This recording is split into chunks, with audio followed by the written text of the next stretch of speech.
You'll remember that last time I did a vlog on getting back up for the unfaithful. Today I want to discuss what getting back up looks like for the betrayed. If you're just tuning in, I had a conversation with a couple that I spoke at a church recently, and they actually asked me, what does getting back up look like? What does that mean? It sounds great, sure, and there's movies about it and all the Rocky series and all these other great movies, but what does it mean to get back up? Like, map that out for me. So just recently I did a video blog for the unfaithful. If you're an unfaithful, I really encourage you to watch that video on what it looks like to get back up. And today I want to graciously talk to you, the betrayed spouse, on what it means to get back up. It's a little bit trickier for you. You didn't ask for this. You didn't do this. This happened to you. So it's empowering, but it's a difficult journey because you are dealing with trauma that was inflicted upon you. And so I hope that these few points today encourage you and support you and give you a reason to smile, a reason to keep going, and a reason to not quit today in your own recovery. One of the first ways that a betrayed spouse can get back up is, quite honestly, feeling the pain and grieving through it. We love, when we encounter trauma, to stuff it down. We love to say, no, I don't want to face that. I want to stay busy. I want to do this. I want to do that, and really run from our pain. And if you're a betrayed spouse, I want to encourage you to find a way to grieve through it. There's a ton of help on the site. You can reach out to me through Twitter. You can reach out and post a comment here, and I'll get you some articles. But I'm just going to tell you, you're going to have to feel this pain. You're going to have to process through it, and ultimately you're going to have to grieve your way through it. You may not be ready to forgive yet, and that's okay, but grieving is what helps prepare your heart to one day forgive, but you're probably too angry and too hurt and maybe even too bitter to forgive. And the way that you diffuse the bitterness, the way that you diffuse the anger, the rage, the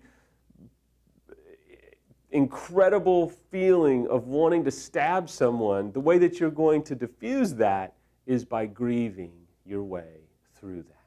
Another way that the betrayed can get back up is by getting the right help.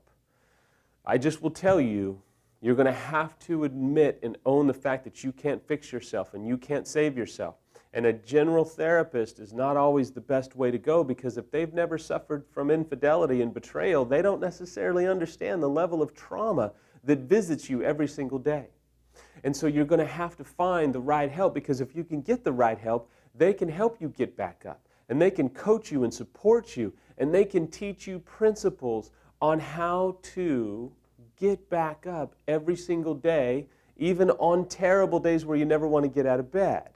A third way that the betrayed spouse gets back up is refusing to let the shame that you feel define your life. They call it ascribed shame. You didn't cause your spouse to cheat, but your spouse cheated, or your spouse has an addiction. And there's a certain level of shame ascribed to you. And I get it. It's something that feels horrible. It's really overwhelming at times. But let me just encourage you with the fact that you don't have to let that define you. You don't have to live in shame of what your spouse did. And there's a process through it. There's a way through it. You have to make a decision. I'm not going to let this shame define the rest of my life. I am responsible for how I respond to what happens to me, and day by day, hour by hour sometimes, I'm going to decide to push through the shame and get healthy. The fourth way that you can get back up is by choosing to forgive, because forgiveness, remember, is for you. Forgiveness is about setting yourself free. Forgiveness doesn't mean that what your spouse did was okay. It doesn't mean that it's acceptable. It doesn't mean that you're just going to overlook it. No, no, no. Forgiveness is a gift that you give yourself.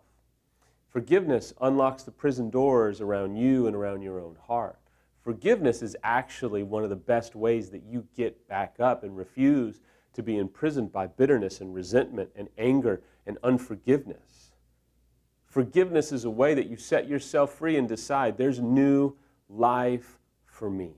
The next way that you can get back up is by refusing to live the life of a victim for the rest of your life. I'll never forget, one day Samantha got really mad at this woman. This woman was pushing some buttons. I don't know what her intentions were, but she was talking to Samantha after we had spoken at a seminar on infidelity. And this woman came up to Samantha and was asking her some questions, and just, it was, I don't know what was going on, but I was watching it and I was listening, and finally Samantha had had enough. And finally Samantha said to this woman, she said, I don't know what the woman's name was. Let's just call her Woman. And she said to her in a way that I will never forget. And part of me was just glad that she wasn't talking to me that way. But Samantha said to Woman A, she said, I think it might be time for you to climb down off that cross and no longer be a victim and actually start to get on with your life. I need to go now. I'll be praying for you. And walked away. And I was like, whoa. And that was a difficult moment for Samantha. She's not like that. She never speaks like that to other people because she knows what it's like to be traumatized.